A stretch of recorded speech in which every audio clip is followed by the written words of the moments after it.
Sobat Kepo, saat ini kita sudah berada di makam pahlawan Kota Tebing Tinggi, dan di sini dapat kita lihat beberapa makam para pejuang dan pahlawan yang gugur pada peristiwa berdarah 13 Desember 1945, dan salah satunya adalah Ki Deblot Sindoro.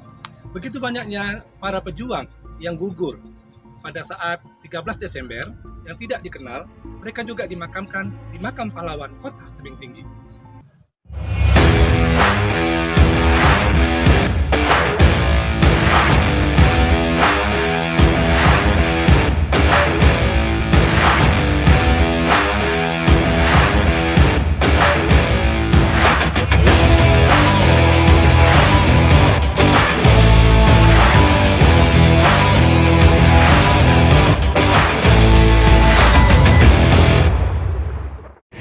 Dan kalau ngomong tubuh ini, apalagi ini bulan Desember, pasti akan menjadi besar perhatian.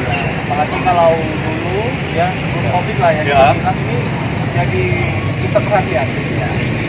Tapi kalau berbicara tentang ikon di Kota Tebing Tinggi, 13 Desember merupakan salah satu ikon yang sangat terkenal di Kota Tebing Tinggi. Iya benar, karena memang tanggal 13 Desember itu merupakan tanggal yang istimewa buat masyarakat Kota Tebing Tinggi maupun buat Kota Tebing Tinggi sendiri. Karena kenapa tidak istimewa? Karena tanggal 13 Desember itu juga terjadilah peristiwa yang heroik yang mungkin korbannya ribuan jiwa. Dan di episode kali ini kita akan membahas tentang Tugu 13 Desember yang berdiri tegak di Kota Tebing Tinggi. Ikuti perjalanan kami di channel Mau Tahu Ya. Sahabat sekalian, setiap tahun Kota Tebing Tinggi itu punya hari atau tanggal istimewa yang diperingati oleh pemerintah kota maupun masyarakat Kota Tebing Tinggi. Hari istimewa itu disebut dengan peringatan peristiwa berdarah 13 Desember 1945. Artinya peringatan itu punya makna penting bagi kota ini karena di sana ada nilai-nilai historis dan nilai-nilai kepahlawanan yang harus terus-menerus digelorakan untuk mengingat bahwa masyarakat kota ini dulunya ikut dalam perjuangan kemerdekaan Republik Indonesia.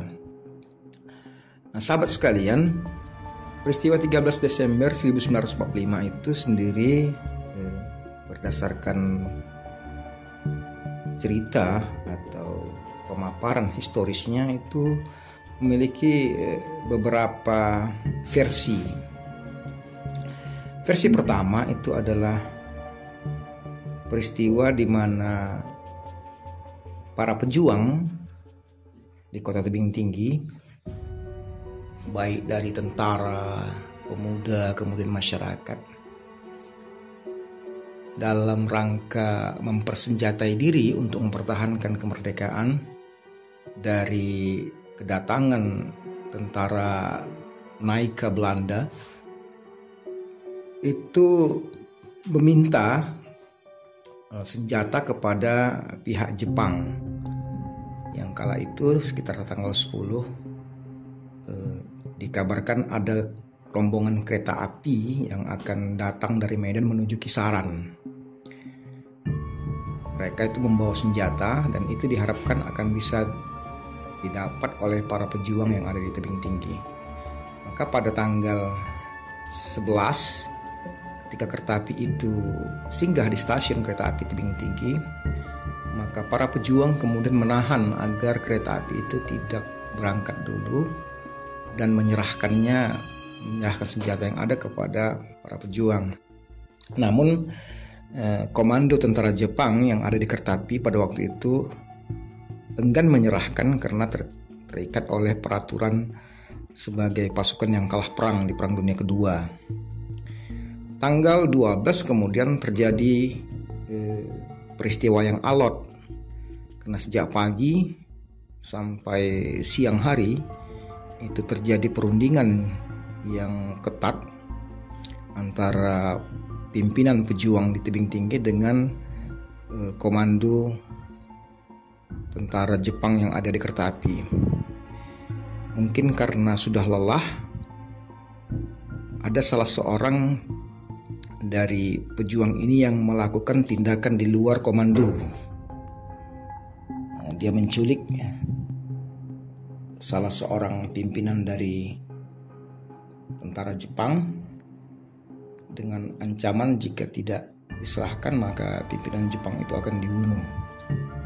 Lalu faktanya kemudian belakangan bahwa pimpinan tentara Jepang itu berpangkat mayor dibunuh juga bersama dengan istrinya. Ini yang menyebabkan kemudian bala tentara Jepang yang ada di kereta api menyerahkan senjata pada mereka. Namun sebelumnya mereka mengontak sejumlah pasukan mereka yang berada di sekitar kota Tebing Tinggi. Maka pada tanggal 13 Desember 1945 pada waktu subuh bergeraklah beberapa komando pasukan dari markas yang ada di sekitar Tebing Tinggi menuju kota Tebing Tinggi. Ada markas Jepang di Tanah Besi, ada markas Jepang di Sibulan dan Bahilang, ada juga markas Jepang yang ada di Pabatu. Itu bergerak memasuki kota, kemudian melakukan aksi sapu bersih. Pokoknya siapapun yang laki-laki berusia dewasa yang bertemu dengan tentara Jepang maka mereka akan dihabisi.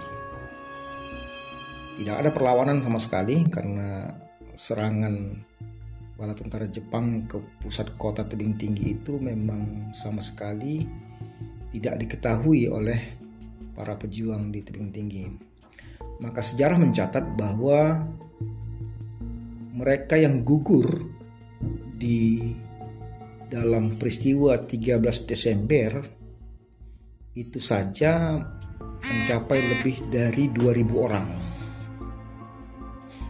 Mayat bergelimpangan di berbagai tempat, mulai dari Simpang Persiakan, Bandar Sono, kemudian di kawasan Kampung Durian, seterusnya di kawasan Simpang Neraka, kawasan Pasar Baru, kemudian Simpang Bandar Sono, naik terus ke atas ke Simpang Rambung, kemudian yang dari Tanah Besi juga dengan ganas yang membunuhi orang yang ditemukan, anak-anak muda atau laki-laki yang ditemukan. Maka terdapatlah di sana misalnya mayat bergelimpangan di Kampung Kebun Kelapa atau sekarang Kelurahan Tebing Tinggi, juga di Jalan Darat. Terus mayat juga bergelimpangan di Jalan Cemara, kemudian mayat juga bergelimpangan di Jalan Debo Sundoro sekarang, di Jalan Diponegoro sekarang, kemudian mayat juga bergelimpangan banyak di kawasan Jalan Pusara Perjuangan atau Jalan Pajak Gadai, juga mayat bergelimpangan di Jalan DI Panjaitan, di Jalan Perintis Kemerdekaan, di Jalan Sutomo, hingga dihitung pada waktu itu sekitar 2.000 hanya pada tanggal 13 Desember 1945 saja.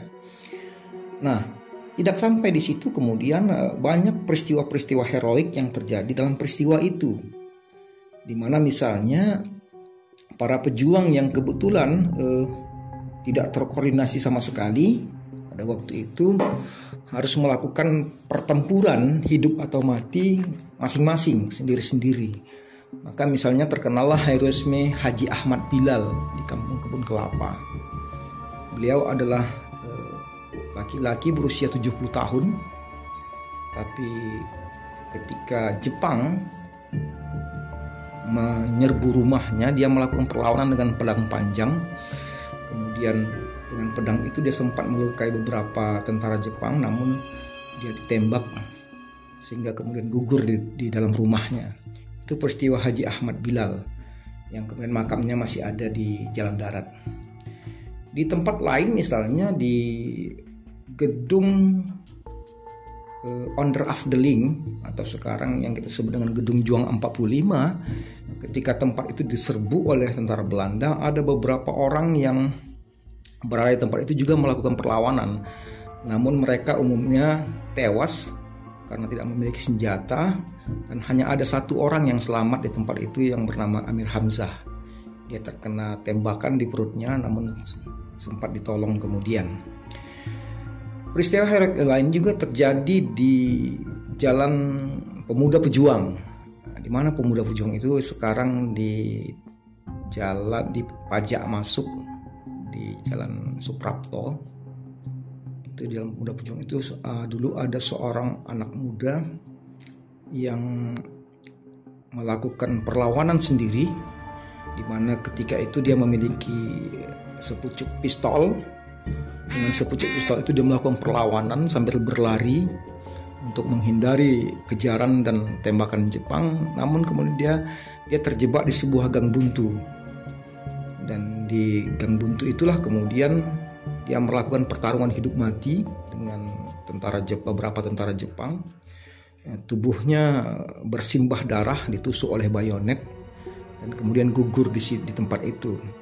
Dan sebagai tanda kekaguman tentara Jepang atas anak muda ini, dia kemudian dikebumikan secara militer. Nah, demikian juga dengan di beberapa tempat lainnya, pertarungan dan pembunuhan terhadap pemuda dan laki-laki warga pribumi itu berlangsung. Misalnya ada belasan orang pekerja atau karyawan perusahaan kereta api yang juga dibantai oleh tentara Jepang.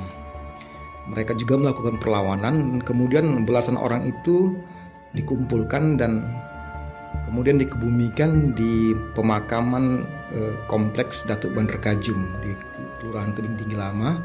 Di tempat itu sampai sekarang masih ada nisan yang dibuat pada 2018 untuk mengenang para pejuang korban serbuan Jepang pada 13 Desember yang mereka itu adalah karyawan-karyawan dari PT Kereta Api.